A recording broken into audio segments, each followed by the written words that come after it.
Ευχαριστώ κύριε Πρόεδρε. Θα είμαι συνεπής. Αρκεί να είναι και συγκρατημένοι καλοί συνάδελφοι του ΣΥΡΙΖΑ και των ΑΝΕΛ σε αυτά που λέω.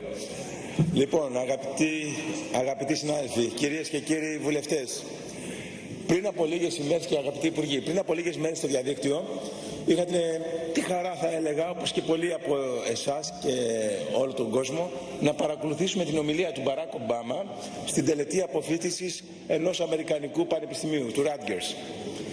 Το θέμα της ομιλίας του Μπαράκ Ομπάμα ήταν η αλήθεια στην πολιτική ζωή μιας χώρας.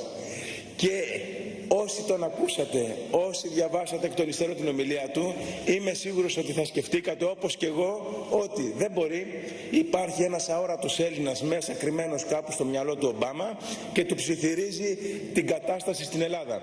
Θα σας διαβάσω 2 σειρές και νομίζω θα συμφωνήσετε μαζί μου σε αυτό το συμπέρασμα.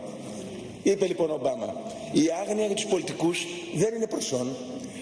Το να λες, το να απορρίπτεις τη λογική και την αξία των πραγματικών στοιχείων και των αριθμών δεν σημαίνει ότι λες μεγάλες αλήθειες ή λόγια σταράτα. Όταν οι πολιτικοί μας εκφράζουν περιφρόνηση για τους αριθμούς και τα γεγονότα, όταν δεν αναλαμβάνουν την ευθύνη για τη διασπορά των βολικών ψεμάτων, όταν την ίδια στιγμή απορρίπτουν τους πραγματικούς ειδήμονες ονομάζοντάς τους ελίτ, τότε, λέει ο Ομπάμα, ναι, έχουμε πρόβλημα. Αυτή είναι η ασφαλής οδός προς την παρακμή. Είναι ανατριχιαστική η ταύτιση των χαρακτηρισμών και η περιγραφή της κατάστασης με την ελληνική πραγματικότητα. Την ελληνική πραγματικότητα των τελευταίων δεκαετιών. Εδώ και πολλά χρόνια. Αλλά εκεί βρισκόμαστε, στο δρόμο προς την παρακμή που οθήθηκε η ελληνική κοινωνία από τα ψέματα, τις μαγικές λύσεις, την άρνηση της λογικής και της πραγματικότητας, την περιφρόνηση των αριθμών. Η ευθύνη της σημερινής κυβέρνησης είναι πολύ μεγάλη.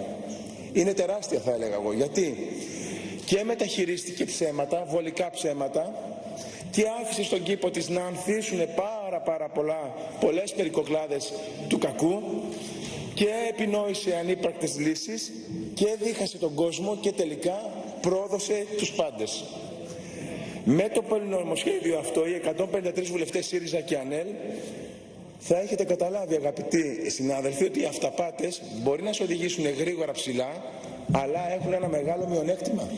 Κοστίζουν ακριβά και την πληρώνουν τη δουλειά κυρίως αυτοί που είναι οικονομικά ασθενέστεροι, οι άνεργοι, οι φτωχοί, οι μικροσυνταξιούχοι. Και στο τέλος βέβαια τα ψέματα και οι αυταπάτες εκδικούνται εκείνων που τα χρησιμοποίησε κατά κόρον. Θα σας θυμίσω μερικά από τα άνθη του κακού.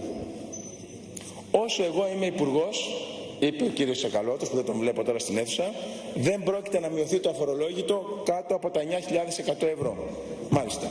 Ως γνωστόν, από τα 9.500 το αφορολόγητο έπεσε μετά τη σύμφωνη γνώμη βεβαίως του κυρίου Τσακαλώτου στην απέτηση του Διεθνούς Νομισματικού Ταμείου στα 8.630.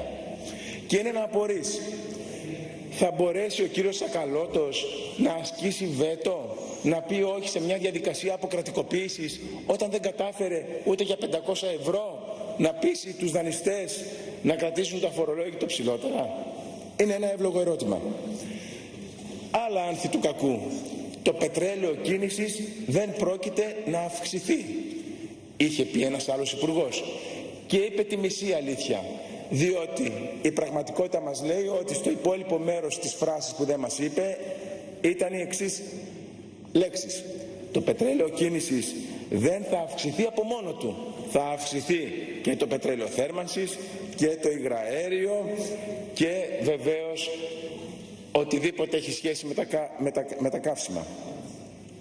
Φόροι στα τηλέφωνα, τα σταθερά, που πια είναι κοινός τόπος, μόνο οι ηλικιωμένοι το χρησιμοποιούν το σταθερό τηλέφωνο. Φόροι στο καφέ, το ψιλοκομμένο, το χοντροκομμένο, το στιγμιαίο. Φόροι στην μπύρα, κυρίως στην ελληνική. Φόροι στο ίντερνετ. Μόνο εμείς και το Πακιστάν επιβάλλουμε φορολόγηση στο ίντερνετ. Είναι σαν να λες ότι θα φορολογήσει τον αέρα που αναπνέουμε. Λοιπόν, φόροι παντού, στα ξενοδοχεία, στα ενοικιαζόμενα δωμάτια, ΦΠΑ στα νησιά. Αποχαιρέτα τα νησιά που ξέρεις, αντίο Κυκλάδες, στο καλό Δωδεκάνησα.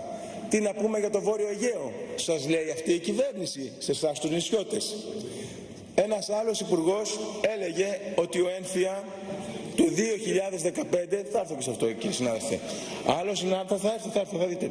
Άλλος υπουργός έλεγε ότι η έμφυα του 2015 δεν θα εισπραχθεί ποτέ. Θα έλεγα πιο κορυφαίος υπουργός από αυτόν που το είπε δεν γίνεται. Μετά του στο ταβάνι είναι ο κύριος Τσίπρας. Δεν ήξερε τι έλεγε. Άλλο ένα άνθος του κακού. Ο κύριος Χουλιαράκης προχθές στην Επιτροπή επιτέλους ένας από τους λίγους περπάτησε, όπως είπα χθες, στο κακοτράχαλο μονοπάτι της αλήθειας και παραδέχθηκε ότι 500.000 Έλληνες και Ελληνίδες θα πληρώσουν παραπάνω φόρο για τα ακίνητα που κατέχουν μέσω του συμπληρωματικού φόρου. Εχθές με μπέρδεψε ο κύριος Τρίφων Αλεξιάδης, αγαπητέ Υπουργέ, κύριε Χουλιαράκη.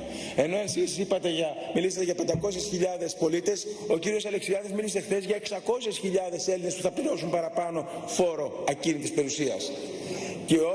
Και όταν λοιπόν το προκαλέσαμε, είπε, μας ενδιαφέρουν τα 6 εκατομμύρια των ιδιοκτητών ακινήτων που τους τα κρατάμε σταθερά τον έμφυα, δεν μας ενδιαφέρουν οι 600.000 πολίτες. Το είπε ξεκάθαρα και εκείνη την ώρα να τρίχιασα. Και λέω, μα είναι δυνατόν ένας υπουργός να λέει κάτι τέτοια? Θα έπρεπε και τα 11 εκατομμύρια των Ελλήνων τον ενδιαφέρουν, από τον πρώτο μέχρι τον τελευταίο. Από τον χαμηλότερο όσον αφορά το εισόδημα, από το φτωχότερο πολίτη έως τον πλουσιότερο. Γιατί ο ένας παράγει πλούτο, ο άλλος εργάζεται και απαιτεί να έχει μια ευκαιρία δημιουργικής απασχόλησης σε αυτή τη ζωή. Ούτε ένα σπίτι στα χέρια τραπεζίτη. Σας μιλώ ειλικρινά ότι διστάζω να το πω αυτό το σύνθημα. Μου ακούγεται τόσο άσχημα. Έχει τόσο πολύ κακοποιηθεί. Κακοποιήθηκε από τους υπουργούς της παρούσας κυβέρνησης, κακοποιήθηκε από τους κυβερνητικούς βουλευτές όλα αυτά τα χρόνια.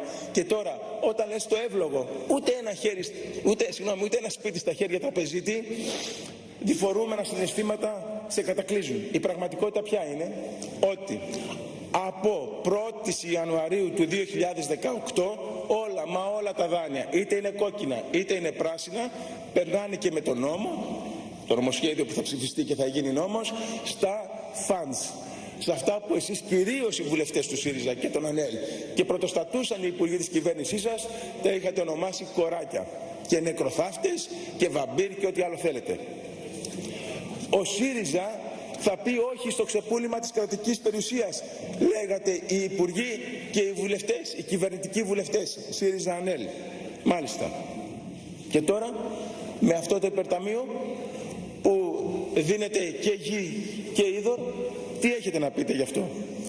Δίνετε υπερεξουσίες στους εκπροσώπους των δανειστών, ακυρώνετε την έννοια της διαχείρισης κρατικής περιουσίας, τα πουλάτε όλα, όπως σας είπα χθες, όχι μόνο τα σημικά, όχι μόνο τα χρυσαφικά, αλλά και τα πέτσινα. Το μόνο που απομένει είναι να αναφωνήσει η κυβέρνηση σε λίγο ευτυχές το 2115, τη χρονιά δηλαδή που θα λήξει η ζωή αυτού του υπερταμείου ηλεκτρική σκούπα, που θα ρουφήξει ό,τι υπάρχει από δημόσια κρατική περιουσία, και μετά το ίδιο το ταμείο με έλεγχο αποφασιστικό από τους Ευρωπαίους, από τους δανειστές, θα πουλάει ό,τι εκείνο νομίζει, ούτως ώστε τα μισά έσοδα των αποκρατικοποιήσεων να πηγαίνουν στις τσέπες των δανειστών για τα χρήματα που βεβαίως εμείς έχουμε δανειστεί και τους χρωστάμε. Λέτε πάλι ότι οι ΔΕΚΟ που θα ενταχθούν στο ταμείο αυτό των αποκρατικοποιήσεων δεν θα αποκρατικοποιηθούν, αλλά το κάνετε για πιο σωστή διαχείριση. Τότε γιατί βγάλατε την τελευταία στιγμή από το παράρτημα με νομοτεχνική βελτίωση τη ΔΕΗ, την ΕΙΔΑΠ, το Αττικό Μετρό και άλλες κρατικές επιχειρήσεις? Αυτές οι επιχειρήσεις δεν αξίζουν να διοικηθούν σωστά? Με το πολυνομοσχέδιο, κυρίες και κύριοι συνάδελφοι, εισάγεται την αέναη λιτότητα. Πώς? Μέσω του αυτόματου κόφτη σε μισθούς και συντάξεις. Φαντάζομαι ότι δεν εννοούσατε αυτό όταν ο συγκυβερνήτης σας, ο αγαπητός κύριος Καμένος, δήλωνε ότι από 1η Μαΐου βγαίνουμε από τα μνημόνια. δεν μας είπε και τη συνέχεια της πρότασής του. Βγαίνουμε από τα μνημόνια, αλλά μπαίνουμε σε μια αέναη βαθιά λιτότητα που θα διαρκέσει τουλάχιστον 20 χρόνια. Λέτε, και με προκάλεσε ο αγαπητός κ. συνάδελφος, ότι εμείς ψηφίσαμε, λέει, αυτό που τώρα εσείς φέρνετε. Μια απλή πρώτη ερώτηση, παρακαλώ δώστε της λιγότερο βάρος. Εάν τα έχουμε ψηφίσει, κύριε συνάδελφε, γιατί τα φέρνετε ξανά? Θα τα ψηφίσουμε δεύτερη φορά? Αλλά πάμε στην πιο σημαντική απάντηση. Ας αφήσουμε λοιπόν τι ψηφίσαμε 14 Αυγούστου του 2015 και θα το καταθέσω βεβαίως στα πρακτικά.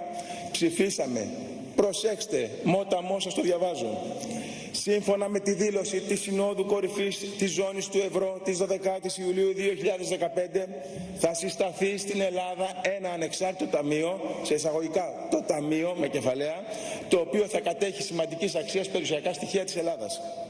Το ταμείο αυτό θα συσταθεί στην Ελλάδα και θα τελεί υπό τη διαχείριση των ελληνικών αρχών και την εποπτεία των οικείων ευρωπαϊκών θεσμών. Κύριε συνάδελφε, δεν λέει πουθενά ότι θα έχει αποφασιστική αρμοδιότητα στη συμμετοχή της διοίκησης οι εκπρόσωποι των δανειστών. Δεν λέει πουθενά. Λέει ότι εμείς οι Έλληνες θα αποφασίζουμε, όχι οι ξένοι. Άρα το καταθέτω για να ενημερωθείτε, για να δείτε και εσείς τι ψηφίσατε, γιατί μαζί ψηφίσαμε αυτό. Δεν ψηφίσαμε να πάρει την δημόσια περιουσία υπό αποφασιστικό έλεγχο μια συστάδα ξένων, όποιοι και να είναι αυτοί. Ευχαριστώ. Κυρίες και κύριοι συνάδελφοι, τα ψέματα της σημερινής διακυβέρνησης και οι αυταπάτες του Πρωθυπουργού μας κόστησαν πολύ ακριβά. Ο διοικητής της Τράπεζας Ελλάδας, ο κ. Τουρνάρας, ανέφερε μόλις πριν από 3 ημέρες ότι χάσαμε 86 δισεκατομμύρια ευρώ από την υπερήφανη εξαμηνιαία Βαρουφακιάδα και από τα capital controls. Δεν άκουσα όμως κουβέντα από την κυβέρνηση, δεν άκουσα να το σχολιάζετε, δεν είδα την Αυγή να το έχει πρωτοσέλιδο, αλλά δεν νομίζω ότι η Αυγή θα έχει πρόβλημα να κάνει πρωτοσέλιδο τον κύριο Στουρνάρα, γιατί μόλις πριν από 10 ημέρες τον είχε πρωτοσέλιδο για τις δηλώσεις του ότι βλέπει φως στην άκρη του τούνελ. Τα 86 δισεκατομμύρια ευρώ που χάθηκαν, ποιος θα μας τα δικαιολογήσει?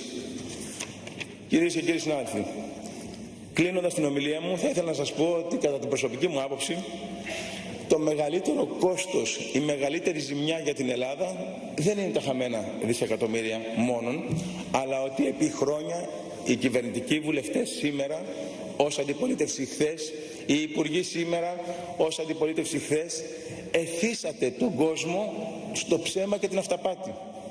Έχει όμως και ο κόσμος ευθύνες. Δεν έχετε μόνο εσείς. Δεν έχει ευθύνη μόνο εκείνος ο πολιτικός που λέει το ψέμα. Έχει ευθύνη και ο πολίτης που το ακούει ευχάριστα, το καταπίνει γιατί είναι βολικό. Η προσγείωση λοιπόν θα είναι σκληρή για όλους μας. Θα είναι σκληρή κυρίως ή ακόμα και για εκείνους που είχαν μείνει πιστοί στον δρόμο της αλήθειας, που δεν απέρριπταν τη λογική, που δεν απέρριπταν την πραγματικότητα, αλλά όπως είπαμε, το ψέμα δεν μπορεί ποτέ να νικήσει την αλήθεια. Το σημερινό νομοσχέδιο είναι η εκδίκηση της κοινής λογικής απέναντι στα ψέματα που καλλιεργούσατε τα προηγούμενα χρόνια ΣΥΡΙΖΑ-ΑΝΕΛ κατά κόρον. Και η εκδίκηση για εσάς τους 153 βουλευτές, η εκδίκηση για εσάς τους 153 βουλευτές του ΣΥΡΙΖΑ και των ΑΝΕΛ είναι ότι τώρα είστε υποχρεωμένοι να ψηφίσετε όλους τους φόρους που διαψεύδατε και όλα τα ξεπουλήματα που εσείς πρώτοι καταγγέλατε. Ευχαριστώ πολύ.